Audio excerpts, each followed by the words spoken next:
E aí, segunda série, tudo bom, gente? Ó, nós vamos trabalhar hoje com vocês o capítulo 9 e o capítulo 11 aí do livro de Sociologia, tá? Fenômeno da cultura de massas e também, né, Ética Protestante e o Espírito do Capitalismo, né? Um dos clássicos aí do professor Max Weber, tá? O termo cultura de massa, ele não foi inventado pela escola de Frankfurt, mas foi um fenômeno muito bem estudado e analisado por eles, tá certo? Então não tem como a gente entender o que é o desenvolvimento da cultura de massa sem analisar um pouco da chamada teoria crítica ou da escola de Frankfurt. E principalmente, né, aí dos seus autores mais destacados, como o Adorno, né, e o Horkheim. Esses dois pensadores, né, que vão migrar, né, para os Estados Unidos da América no contexto da Segunda Grande Guerra, em perseguição, né, do nazifascismo, eles que eram alemães, eles vão criar a chamada teoria crítica. E um dos aspectos que eles vão estudar dentro do conhecimento da teoria crítica é a utilização dentro do sistema capitalista da razão, né, com fins, né, e objetivos a serem alcançados que não sejam a reflexão crítica, né? Esse tipo de razão eles vão chamar inclusive de razão instrumental, que é uma razão para atender a determinado interesse, determinado objetivo, que não o raciocínio, que não o desenvolvimento crítico, tá? Tendo em vista que no sistema capitalista, né, o ser humano ele é motivado pelo consumo, ele é envolvido pelo mercado, né, o conhecimento e também, né, o próprio trabalho torna-se uma mercadoria, e nesse sentido é necessário que a maior parte dos consumidores não sejam sujeitos críticos, não sejam sujeitos que refletem sobre o mundo.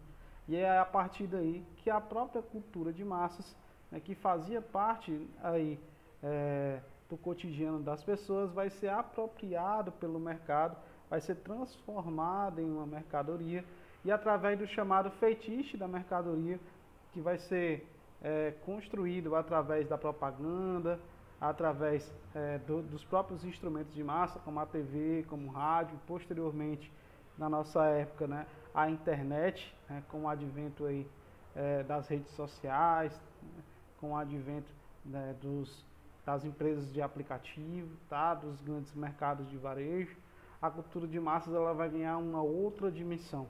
Vamos dar um exemplo.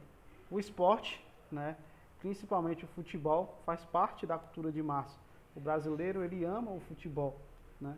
Só que o futebol tornou-se algo tão caro, né, que se você não for sócio torcedor, se você não puder pagar uma plataforma de streaming, né, para poder assistir o jogo do seu time, você não assiste mais esse jogo na televisão, que antigamente passava todos os jogos do Campeonato Brasileiro, né?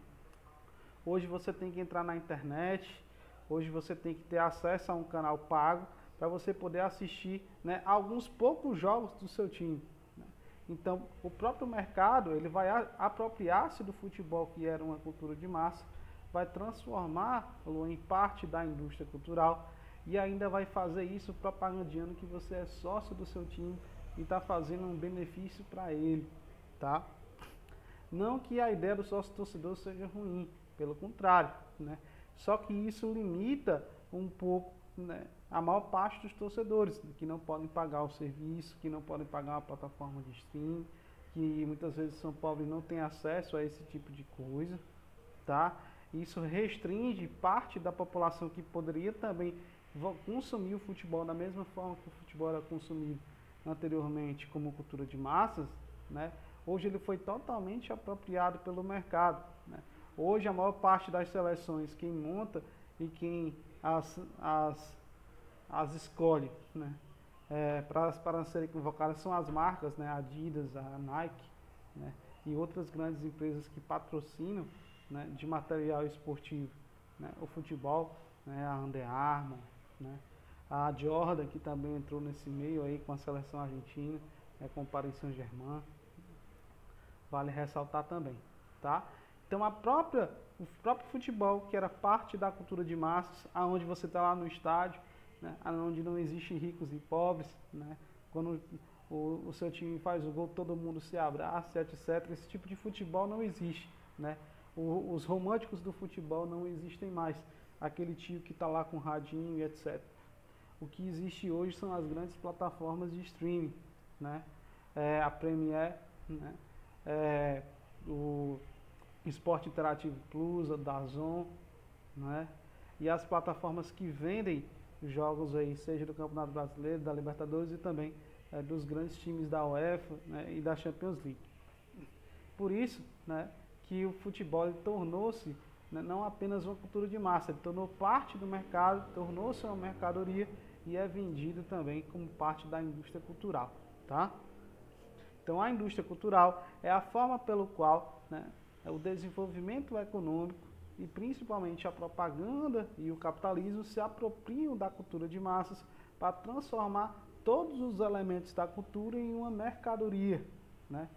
E principalmente na chamada época da sua reprodutibilidade técnica, quando vai falar aí o Walter Benjamin, em que a arte vai perder a sua aura, né?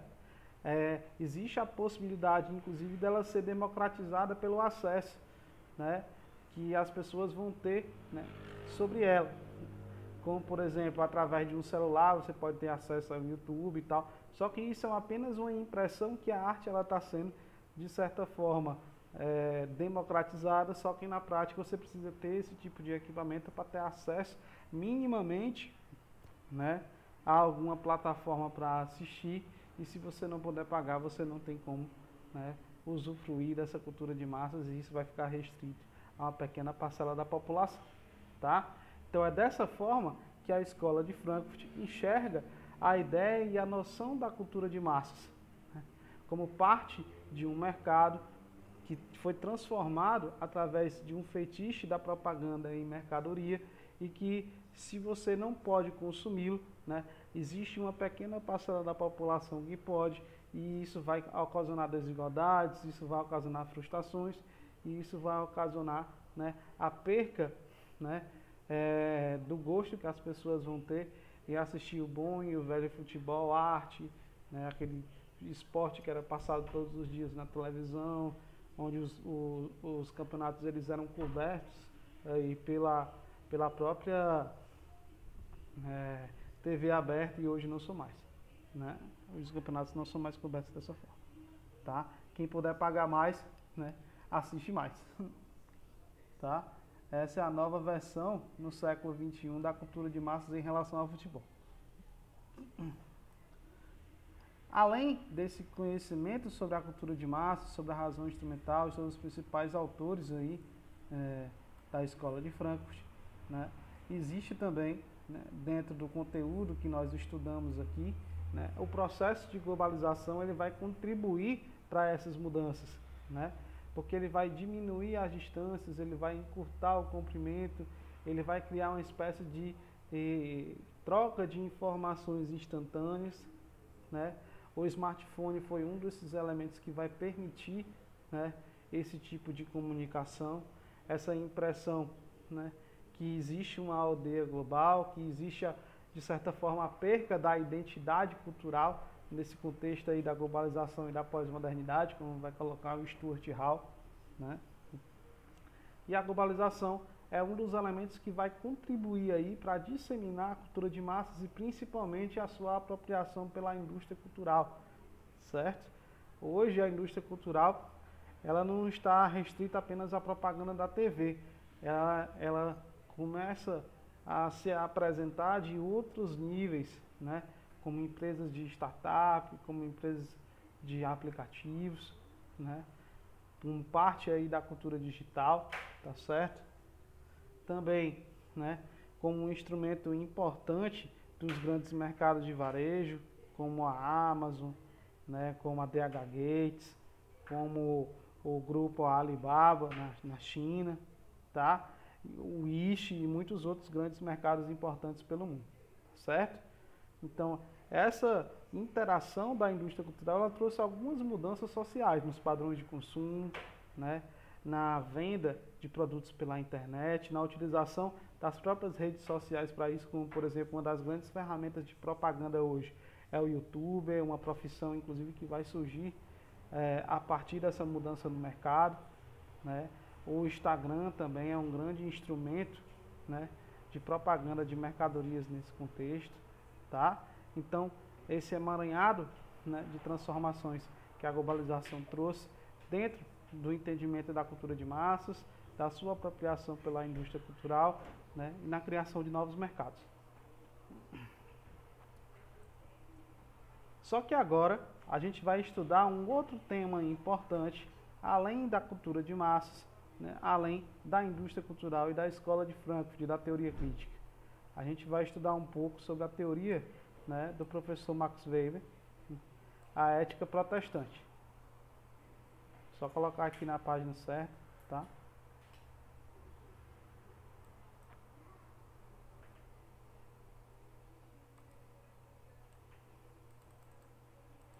Só um instantinho.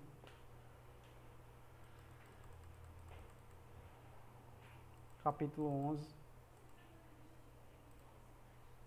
Pronto. O que acontece? O professor Max Weber, que é um dos grandes fundadores aí, do pensamento da sociologia, né? Ele vai criar inclusive a chamada sociologia crítica, e ele vai pesquisar, né, nos Estados Unidos da América, no contexto aí do início do século XX, a forma pelo qual o cristão protestante de origem calvinista, influenciado pelas ideias do puritanismo, tá? Migrantes, né, para a América, fugidos inclusive da perseguição religiosa anglicana, né, da guerra civil inglesa, tá? Da chamada Revolução Puritana, que essa prática, né, religiosa alicerçada, né, a um bem cultural, né? O trabalho passa a ser dignificador do homem e não o seu martírio, né? Como dizia, por exemplo, a Igreja Católica, tá? Então essa ética voltada para o trabalho, que não era parte da contradição entre aquilo que era acumulado através do trabalho, né, e aquilo que dignificava o homem, tá? Pelo contrário, o trabalho vai fazer com que a prática de acumulação ela seja justificada pela religiosidade, né? E essa disciplina voltada para o trabalho torna-se cotidiano, né, aí, do puritano, torna-se cotidiano do Quaker, torna cotidiano do protestante inglês que veio para a América, tá? Desenvolver uma terra, construir uma nova nação, né? O Max Weber vai chamar isso de ascetismo cristão, tá? Que inclusive vai criar os chamados tipos ideais. Quando você pensa, né, naquele puritano, naquele Quaker, naquele Amish, que vai organizar aí as primeiras cidades que vão dar origem às 13 colônias do norte, né, as 13 colônias inglesas na América, você pensa em um tipo de pessoa que é voltado para o trabalho, que é reclusa, né, que é tímida, né, mas que tem uma grande força de vontade. E assim vai surgir uma das categorias importantes do pensamento weberiano, que é chamado inclusive de tipos ideais, tá? Você pensa em um tipo ideal de como deveria ser esse tipo de trabalhador puritano, como deveria ser esse tipo de trabalhador, esse peregrino, tá? E é interessante colocar que um dos aspectos que o próprio Max Weber vai utilizar é que o próprio modo de vida, né, dessa religiosidade, né, relacionada ao trabalho vai influenciar nas práticas econômicas de acumulação, né, vai construir-se um código de ética, né, de um determinado grupo social voltado à questão moral, voltado ao trabalho, voltado à resignação, voltada a uma vida reclusa, voltada a uma vida disciplinada e uma vida totalmente voltada, né, ao esforço e à dedicação, certo? E essas pessoas vão ajudar, através dessas práticas, a desenvolver o capitalismo na América do Norte. É como se o capitalismo fosse surgir, não como pensou, por exemplo, Marx lá na Inglaterra, né, através do processo apenas da Revolução Industrial, das relações econômicas, das contradições de classe, da exploração do trabalho, né, da classe burguesa, né, pelo proletariado. Mas vai surgir da própria ética do protestante, de origem calvinista, né, que através das suas práticas de acumulação vai criar novos modelos e padrões econômicos que vão influenciar, né, aí na produção capitalista, que vai dar origem a um outro tipo de sujeito, né, que vai contribuir através do seu modo de vida para o desenvolvimento das relações econômicas. É como se a própria cultura e a religiosidade, ligada a uma determinada moral e ética, transformasse o cotidiano de um determinado trabalhador e ele transformasse, né, através do seu próprio desenvolvimento econômico, aquelas práticas que eram apenas cotidianas em práticas de acumulação que vai dar origem ao capitalismo na América do Norte, né? Ele vai chamar esse conjunto de fatores de afinidades eletivas. Porque se não fosse, por exemplo, a vinda desses imigrantes para a América devido ao fugir da perseguição religiosa anglicana ou da guerra civil inglesa, se não fosse, né, essa ética voltada para o trabalho, se não fosse a ideia da predestinação presente no pensamento calvinista, que vai dizer que o trabalho dignifica o homem, que vai justificar as práticas capitalistas de acumulação, tá? Se não fosse esse conjunto de fatores, o capitalismo não teria surgido na América do Norte da mesma forma como, por exemplo, surgiu na Inglaterra ou surgiu em qualquer outro lugar do mundo. É um tipo de capitalismo diferente, porque as relações sociais que o estabeleceram também foram diversas e também foram únicas, tá? Então, o método que o Weber vai se utilizar para explicar essa determinada realidade e o surgimento desses tipos ideais, né, é as chamadas afinidades eletivas, certo? As chamadas afinidades eletivas. Então, é importante estudar que através do famoso espírito do capitalismo que vai surgir de uma ética voltada para o trabalho, aquilo que o próprio Weber vai chamar de ascetismo cristão, vai levar a práticas de acumulação, vai levar ao desenvolvimento de um tipo de homem e trabalhador diferente, né, que vai modificar as relações econômicas, né, do desenvolvimento do mercado interno, né, nas colônias do norte, vai contribuir para o investimento na policultura, vai ajudar no financiamento da indústria, na construção de um novo Estado-nação que tinha como dentro dessas práticas de acumulação, né, uma certa cultura que vai influenciar nas relações econômicas devido à ética religiosa, né, presente no cotidiano e na vida daquele povo, no seu modo de vida, tá? Por isso que o Weber vai dizer ética protestante e espírito do capitalismo, tá certo? Então, ó, estudem essas relações, elas vão ser importantíssimas. Dentro dessa ética voltada para o trabalho existe uma certa racionalidade, por isso que ela é diferente do tipo de capitalismo que vai surgir na Inglaterra, segundo Max Weber, tá? Então ele não pode ser entendido apenas como relações econômicas, né, como relações de classe, tem a ver também com relações culturais, com a questão ética, com a questão moral, tá? E com a tradução desse modo de vida para a realidade do trabalho, tá certo? Então é importante estudar essas práticas e é importante estudar, né, a ética protestante. Então, gente, a gente agradece pela participação de vocês, certo? Vai ter um ACzinho para ajudar a complementar esses dois assuntos que nós estudamos, a cultura de massas, a indústria cultural, né, dentro da Escola de Frankfurt, a ética protestante e o espírito do capitalismo do professor Max Weber. Tá? Estudem esses dois temas porque vão ser importantíssimos para a avaliação de vocês. Um abraço a todos e até a próxima aula e obrigado pela participação.